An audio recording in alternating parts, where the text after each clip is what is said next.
operations and marketing for Camp Palo. What? I just found that one, so I didn't have a picture. I love it. She's married to John and has 3 beautiful daughters, Paige, Riley, and Reagan. Did I say that? You did? You said it perfect. Reagan or Regan? It is Reagan. Reagan. Okay. Has 2 dogs, Rufus the Doofus and Dutch the Dummy. Yes. Her hobbies are reading and turning her kids around to their activities, especially softball, we all know. And something no one knows about her is that she just went back to school to earn her bachelor's degree in science in management. Woohoo!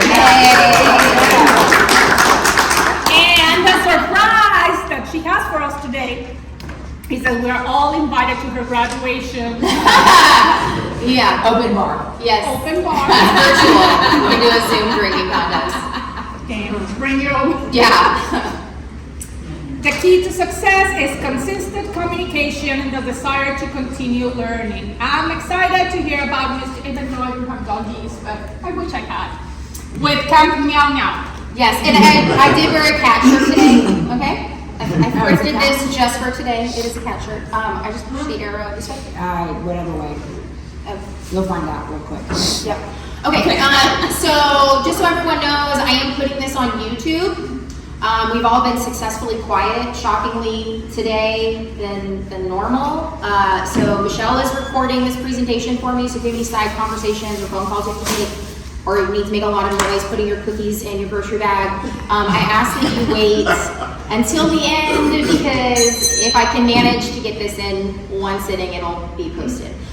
So I am Jasmine Morello, the director of Camp Bow Wow Cypress. However, I started out at Camp Bow Wow Katy in 2015, and Jose Morello, the owner, who is also my father-in-law, then purchased a pre-existing Camp Bow Wow in 2017 in Kemah, which is now a 15-year-old camp this November. And then we got crazy, and the Cypress location opened up about a year before the pandemic, and we managed to get everything ready to go. And in March, they said, just kidding, you don't get to open your doors, you've got to wait a little bit longer. So we finally got to open everything up in 2020 in June in Cypress, and this is how I am here today with you guys. These are my foster fails. They're not, so Rufus the Doofus I actually got after we purchased the Kemah location. We foster a lot of dogs at camp, and I try to build a relationship with all the shelters that surround us, not just with our local vets. And I walked into the League City shelter, and they've got a new facility now, but at the time, he was the 3rd crate at the bottom with 2 others on top of him, and I knew I didn't need another dog. But I could not stop thinking about him. So 2 weeks later, drove back out to Kemah and adopted him. He's literally the worst dog I've ever owned. Seriously, but I love him. He's my soulmate. If I could carry him around like a kangaroo in a pouch, I would, but he is the worst. And then here is Dutch the dummy. And Dutch is also a fail. I was reached out to by my manager in Kemah. There's a relationship there. It's obviously Kemah's my problem. But Kristen, my manager in Kemah, she had this dog her mom found, and she got him adopted for one night. And she'll tell you a different story, but mine is true. I was in Kemah, and she said the people that took him had him for one night. They don't want him. Can you just take him? We can pay for his vaccines together. We can, get him neutered together. So I took him in with this financial partial commitment from her, and I started having people look at him. And when I tell you, when you see someone touch your dog, okay, and you're like not happy, and that's my dog. Okay, I knew at that moment that he wasn't going anywhere. I pawned him off on my oldest daughter, so technically he's not mine, he's Peyton's, but that's how I got him to stay in the house. So these are my foster fails. These are I might get a little sad, these are my rainbow babies. We got Luke the first time I met my husband's family in 2007. He was an itty bitty baby. He's also was really bad. He did not like kids, wheels, I don't know, he didn't like them. So anyways, he passed away shortly after we opened the Katy location. But through disliking children and short people, he got over himself and dealt with my kids for a short amount of time that he continued to stay with us. And this is my fat Allie girl. If you guys know, Allie was a big fat no from me to my husband, and he used to work on the road, and he got this black dog out of a box on the side of the road when he was working on wind turbines. He went everywhere with her, or she went everywhere with him.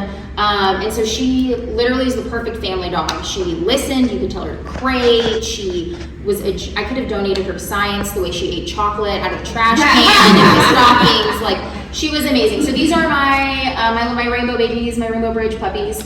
And then we're here, Premier Doggy Daycare and Overnight Boarding Facility. You guys hear me say it all the time, that we are a premier facility, and these are the reasons why. The first one is that we offer a free social evaluation.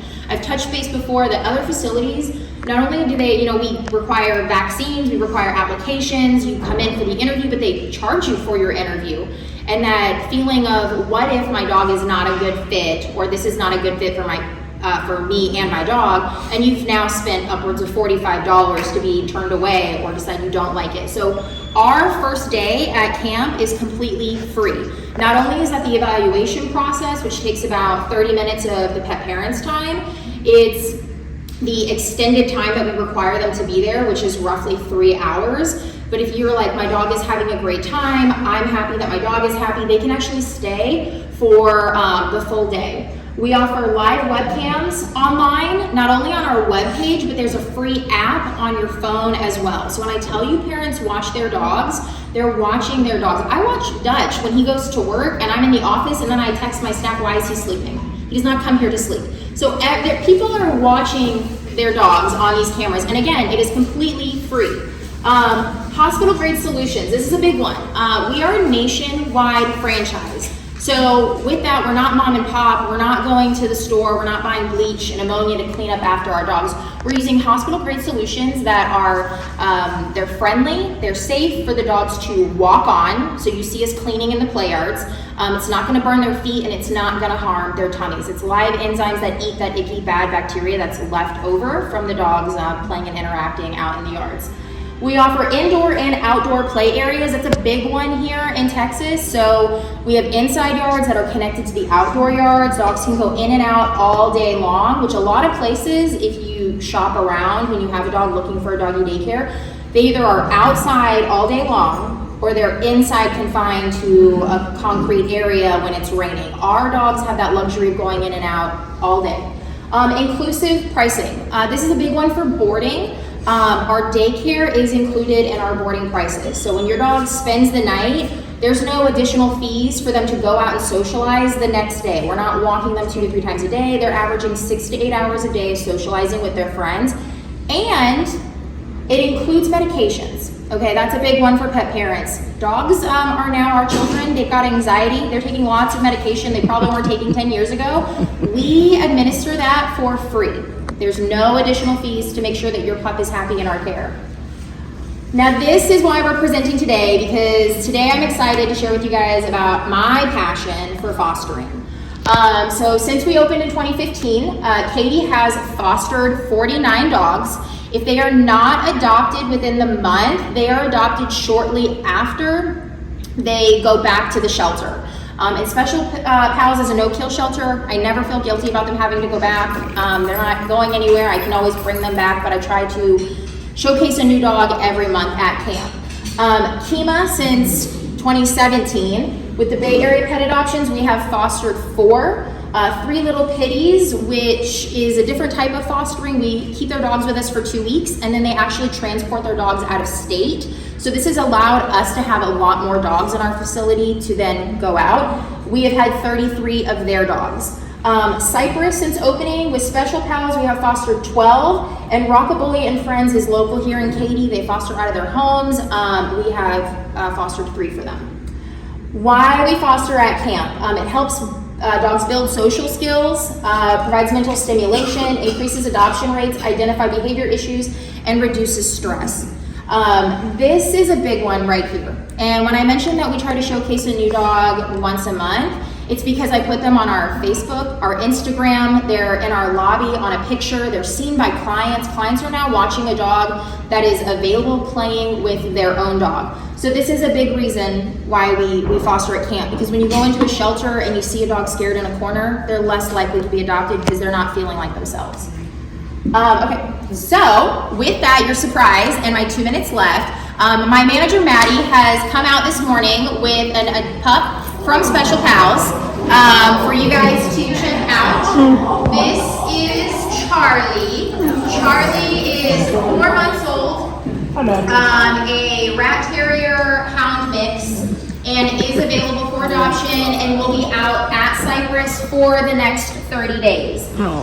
If you feel like, oh, they're gonna have to go back, puppies go fast. But not only that, my teams are really great at guilting me into taking dogs home. If you follow me on Facebook, you've seen that I have taken 3 dogs home this year alone from camp, and they've been adopted within 3 weeks of being in my house. So if you're not fostering, foster. But yes, this is Charlie. This is your surprise. I decided this year to look cute and not dress up like a giant dog, and instead bring you one.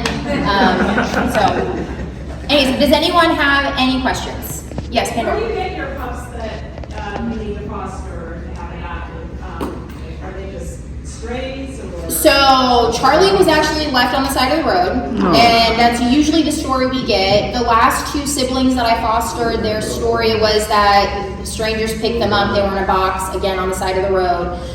So honestly, the best thing we can do for shelters, not just foster for them, but donate. That's a huge expense for them. They have people calling them all the time, asking to drop dogs off. Do they have availability? I'm Jasmine Murillo, the director at Camp Bawa, Katy, Kima, and Cypress. Please like, follow, share, and subscribe, and comment what you want to see on the next video. Oh, and be the person your dog thinks you are.